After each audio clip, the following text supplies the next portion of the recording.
가증한 우상이 하나님을 떠나시게 합니다. 이러한 큐티 제목으로 말씀을 나누도록 하겠습니다. 에스겔서입니다. 환상으로 가득 채워진 쉽지 않은 책 같지만 너무나 선명하게 메시지가 드러납니다.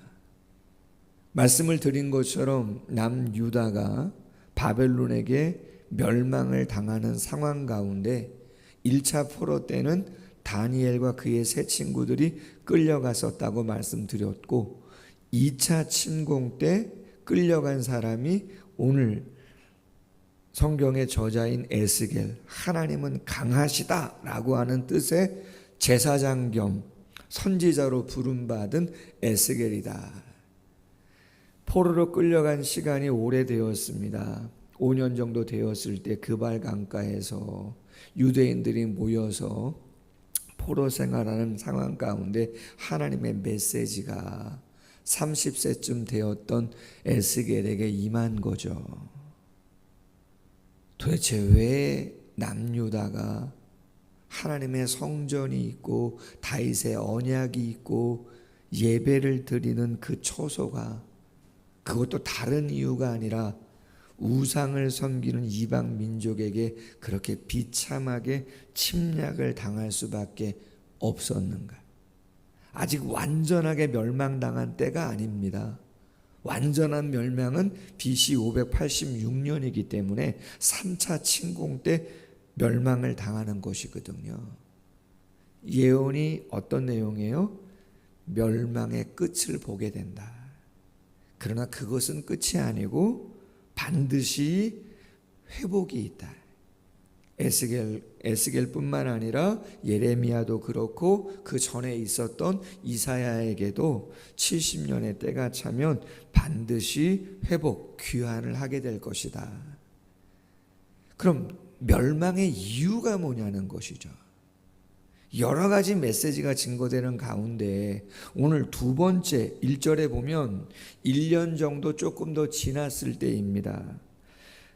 포로로 끌려온 지 6째 해 BC 592년 6월 5일에 두 번째 환상이 에스겔에게 나타났다 보시면 됩니다. 집에 앉아 있다. 유다의 장로들은 내 앞에 앉았는데 주 여호와의 권능이 거기에서 내게로 내렸다. 유다의 장로들도 같이 포로로 끌려왔는데 왜 에스겔을 찾아왔나? 여러분, 우리가 지난 주간 좀 쉬었지만 예언적인 행동을 에스겔에게 하게 한 그러한 행동들이 몇 가지 있었어요. 그 중에 하나가 뭐였냐면 오른쪽으로 왼쪽으로 누워서 생활하게 했단 말이죠. 며칠 동안? 430일 동안. 한쪽으로 390일, 한쪽으로 40일. 학자들은 말하죠. 왜 에스겔이 누워서 생활을 하게 했는가? 여러분, 누워서만 계속 생활하면 쉬워요, 어려워요? 어렵죠. 북쪽 이스라엘이 BC 722년에 아수르 살만에셀에게 멸망당했는데 그 기간이 390일 정도. 390년이라는 거죠. 하루가 1년으로 환산을 했기 때문에. 한쪽으로 40일이에요. 40년이죠. 어떤 시간이에요? 바벨론이 남유다를 침공해서 어려움을 당하고 있는 시간이라는 것이죠. 학자들의 대체적인 해석이 그렇습니다.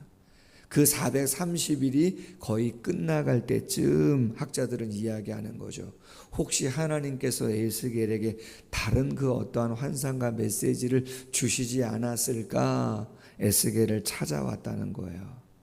그때 하나님의 권능이 환상을 통해서 에스겔과 함께 모여있는 유대 장로들 가운데에 임하였다. 그 모습이 에스겔서 1장 26절 이하에 있는 하나님의 임재의 모습을 다시 한번 드러냅니다. 불같은 형상이다. 허리 아래의 모양은 불같고 허리 위에는 광채가 나서 단새 같다. 하나님이 임했다는 거죠. 근데 어떻게 하십니까? 자, 그분이 손 같은 것을 펴서 에스겔의 머리털 모슴을 한 모슴 잡고 천지 사이로, 하늘로죠, 하늘과 땅 사이니까 공중이에요. 공중으로 자신을 데리고 올려가셨다는 거죠. 그리고 어디로 데리고 가요? 1600km나 떨어져 있는 예루살렘, 남유다 예루살렘 성전으로 바벨론에서부터 그발강가에서부터 머리를 딱 잡고 하나님께서 에스겔을 환상입니다. 쫙 데리고 예루살렘으로 데리고 가시는 거예요. 자, 그리고 나서 오늘 말씀에 보니까 3절 중반절에 예루살렘으로 가서 안뜰로 들어가는 북향문에 이르니, 성전 안뜰입니다. 거기에 뭐가 있어요? 질투의 우상, 곧 질투를 일어나게 하는 우상의 자리가 있는 곳이라. 역대하 33장에 보면 히스기야 왕의 아들인 므낫세가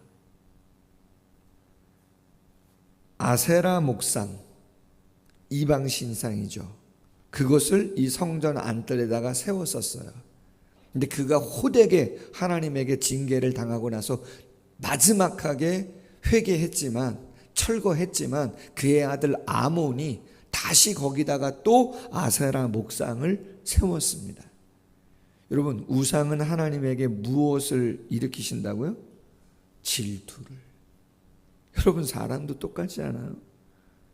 내가 이 사람을 사랑하고 이 사람뿐이라고 생각하고 이 사람도 나에게 당신뿐이 없다고, 당신이 최고라고, 우리 같이 삶을 살아가자고 결혼했는데 남편이 됐던 아내가 됐던 다른 사람을 더 좋아하는 것 같아. 다른 사람을 더 귀하게 여기는 것 같아. 그럼 여러분, 당연히 마음에 뭐가 일어나요? 질투가 일어나죠. 질투가 일어나는 것은 사랑하기 때문에 그런 거예요. 좋아하기 때문에 그러는 거죠. 하나님도 똑같은 거 아니냐 이 말이죠. 인격이시니까. 그런데 자꾸 눈을 어디로 돌려요? 딴 데로 돌려요. 바알에게 돌리고, 아세라에게 돌리고, 밀곰에게 돌리고, 몰렉에게 돌리고, 그 주변에 있는 강대국과 다른 민족의 우상들을 다 데리고 와서, 더군다나 어디다가요? 성전에다가. 이따가 보시겠지만 뜰부터 시작해서 모든 곳에, 제사장에 들어가는 성소 안에까지 다 우상으로 도배를 해놓으니,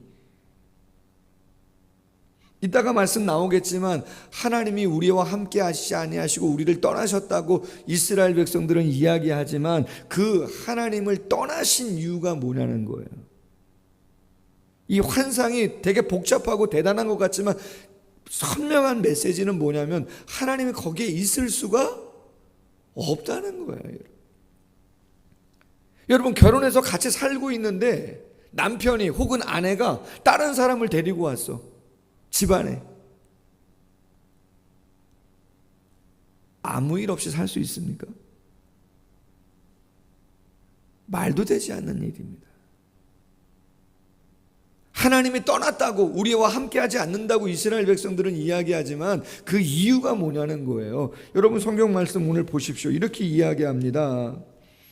12절 하반절 말씀에 그들이 이르기를 여호와께서 우리를 보지 아니하시며 여호와께서 이 땅을 버리셨다 하더라. 원인을 누구에게 지금 돌리고 있어요? 이스라엘 백성들이. 하나님이 우리를 보지 아니하시고 이 땅을 떠났다고 이야기하지만 이유가 있는 거라는 거죠. 왜 떠났냐? 우상을 숭배한다 이 말이죠.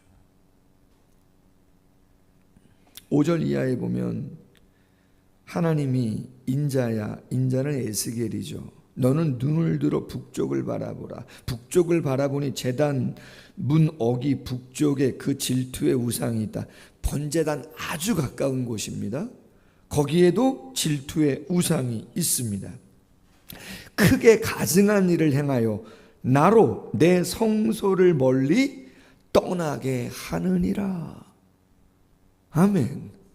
성전은 하나님께 예배하고 번제단은 하나님께 예물을 올리는 곳인데 그곳에 가증한 우상을 세워놓았다. 그러니 하나님이 그 꼴은 못 본다 이 말이죠. 떠날 수밖에 없는 거 아니겠느냐. 7절에 뜰문에 이르러 구멍이 있는데 그걸 헐라 하니 한 문이 있다. 그곳에 들어갔더니 10절에 보세요. 각종 곤충과 가증한 짐승과 이스라엘 족속의 모든 우상을 그 사방 벽에 어떻게 놨어요? 다 도배를 해놉니다.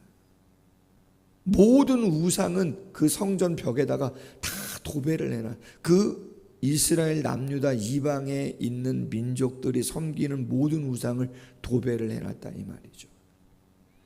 근데 더욱 놀라운 것은 11절에 보면 이스라엘 족속의 장로 중 70명이 그 우상에게 제사하는 곳에 서 있다. 뿐만 아니라 사반의 아들 야사냐도 그 가운데 섰고 각기 손에 향로를 들었는데 향연이 구름으로 올랐다. 이방에게 제사하는 곳에 지금 장로들도 있고 사반의 아들 야사냐도 있다. 그럼 사반은 누구냐? 아버지 사반은 제사장 hil기야와 함께 요시야 왕 때 종교개혁을 단행했던 서기관, 신실한 믿음의 사람입니다. 열왕기하 22장의 말씀입니다. 뿐만 아니라 이 사반이라고 하는 자에게는 세 아들이 있습니다. 예레미야 26장에 보면 아히감이라고 하는 아들은 예레미야를 도와준 사람이고, 예레미야 29장에 보면 엘라사라고 하는 사람은 유다의 마지막 왕인 시드기야 왕의 사신으로 바벨론에 다녀왔던 사람입니다. 형들은 다 신실하고 나라에 충성하는 믿음의 사람들이었는데 이 야사냐는 유독 그 가문에 먹칠을 하는 우상 숭배하고 하나님으로부터 백성들을 멀리하게 하는 참으로 안타까운 일을 주도하는 그러한 사람이라는 것이죠. 무지한 사람들이 아니고 다 중요한 위치에 있는 사람들이 이러한 우상을 숭배하는 일에 앞장을 서고 있다. 그러면서 그들이 말하는 건 여호와께서 우리를 보지 아니하시고 여호와께서 이 땅을 버리셨다고만 이야기하고 있단 말이죠. 14절에도 보면 북문에 이르기로 보니 거기에 여인들이 하자 담무스를 위하여 애곡했다. 담무스, 바벨론 사람들이 섬기는 푸뇨의 신인데 그 신을 여인들이 섬기고 있다. 16절에도 보면 여호와의 성전 안뜰에 들어가 성전문 곧 현관과 제단 사이에서 제사장만 들어가는 곳입니다. 이곳은 제사장만.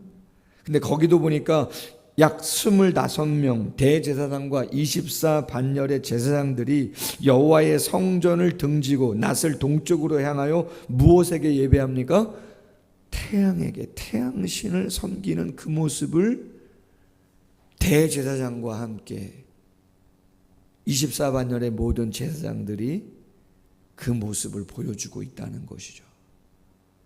그러므로 인해서 18절 결론은 뭐예요?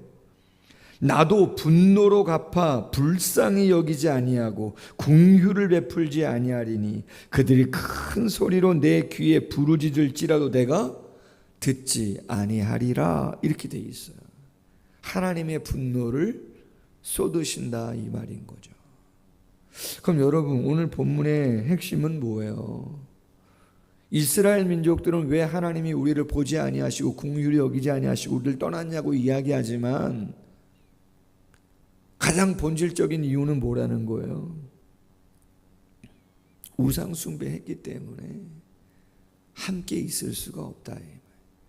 난 당신밖에 없다고 이야기했는데 그 사람이 다른 사람을 좋아한다고 집안에 데리고 왔으니 그 집안에서 같이 살아갈 수 있겠어요? 그렇다면 여러분 우리 너무 잘 알잖아요. 우상이 뭡니까? 우린 늘 이야기합니다. 하나님보다 더 사랑하는 게 우상이다. 남편이 우상일 수도 있어요. 아내가 우상일 수도 있죠. 요즘 21세기의 우상은 돈이 우상이죠. 돈만 더 번다면, 돈만 더 많이 벌 수 있다면 뭐 하나님이나 교회나 예배는 뒷전이죠. 성공만 할 수 있다면 교회나 예배는 뒷전이죠. 자녀가 우상이죠, 요새는 솔직히. 성공이 우상이죠. 이런 것들이 우상인 거죠, 솔직히는. 근데 오늘 성경에 보면 누가 다 우상 숭배에 앞장서요? 저 같은 목사예요. 죄송하지만 교회의 중식들이라는 거죠. 어떻게 보면 요즘으로 이야기하면 말이에요. 아이러니죠. 어제 강사 목사님하고 이런저런 얘기를 나누다가 당신이 알고 계시는 교회에 대한 이야기를 하셨는데, 요즘 많이 신경 쓰고 계시는 교회에 대한 이야기를 했는데, 그 교회가 중형교회였는데 이제 당연히 목사님이 원로 목사님이 되시고 후임들이 왔는데 몇 번에 걸쳐서 담임 교육자가 바뀌었다는 거죠. 중형교회였었는데 바뀔 때마다 교회 반토막이 납니다. 출석 성도들이. 이제는 자그마한 교회가 됐다는 거죠.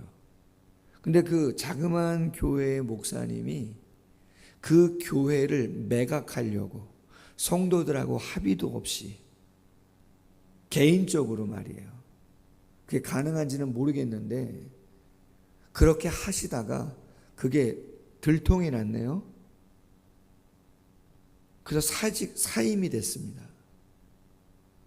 그 뒤처리를 아마 이 양 목사님이 이제 교수님이시니까 지도를 좀 해달라고 요청이 왔나 봐요. 그 교회에서. 그래서 지금 그러한 것들을 해주시고 계신다는 거죠. 놀라운 이야기입니다. 놀라운 이야기입니다.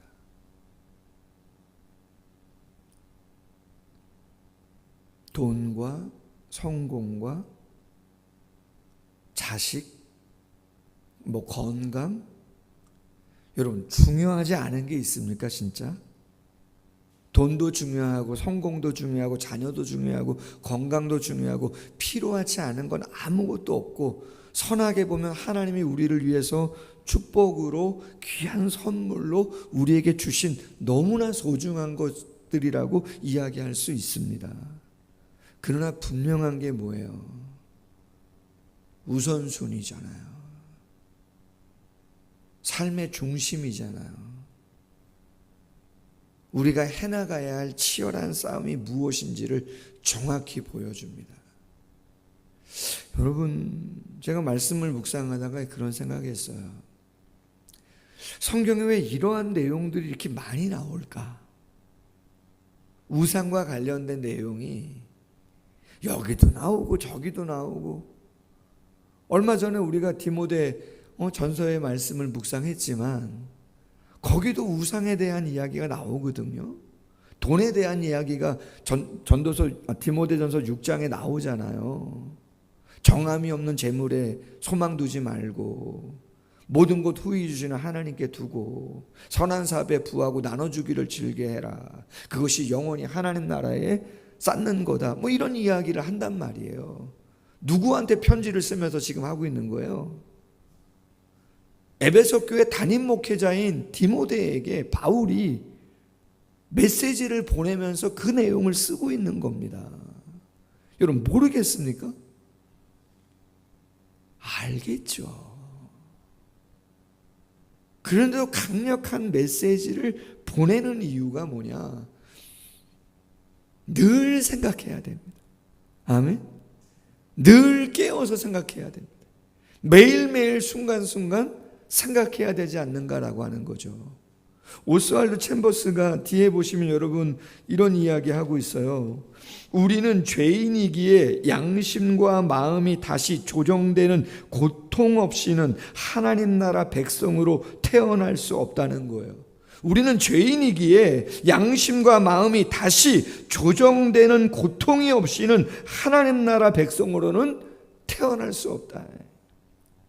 성화의 과정이기에 죄사함은 받았지만, 은혜로 받았지만 우리의 의지와 노력을 통해서 끊임없이 우리 안에 있는 우상을 제거하는 일을, 경계하는 일을 소홀히 하면 그 누구도 장담 못합니다. 아멘. 그 누구도 장담할 수 없는 것이죠. 바라기는 오늘 에스겔이 본 환상, 우리가 성전이라고 고린도서 6장에 성령이 거하시는 성전인 줄 알지 못하느냐 얘기했는데, 우리의 마음속 어느 곳에 세상의 우상이 혹시 자리 잡고 있어서 하나님이 우리 보기 싫고 떠나셔서 혹시라도 어려움을 당하는 부분이 없지 않나 다시 한번 경각심 가지시고, 우리 마음에 도배되어 있는 그 세상의 우상이 혹시라도 그 무엇 때문에 있다면 주님 긍휼히 여겨달라고 고백하고, 오직 당신만을 온전히 최선을 다해서 섬기고자 하는 삶으로 세워갈 수 있도록 도와달라고 기도하는 귀한 시간 되기를 주님의 이름으로 소원합니다. 기도하겠습니다. 하나님 아버지, 쉽지 않은 이야기지만 우리의 약함과 연약함을 아시는 당신께서 가장 중요한 본질적인 메시지를 우리에게 주시는 것 아닌가 생각하게 되어집니다. 늘 경계하고 조심해야지라고 하는 마음을 갖지만 가끔은 그 경계선이 무너지거나 모호해질 때도 없지 않아 있음을 우리 잘 알고 있습니다. 우리의 마음의 보좌에 주님이 앉아 계셔야지 나나 돈이나 성공이나 자식이나 건강이나 그 무엇이 그 보좌에 앉지 아니하도록 하나님 도와주시기를 원합니다. 폭풍 속에서도 믿음을 지킬 줄 알게 하시고 책임을 감당할 수 있는 우리 모두가 되어질 수 있도록 주님 거룩함으로 이끌어 주시옵소서. 감사하며 예수님의 이름으로 기도하옵나이다. 아멘. 계속해서 기도하겠습니다.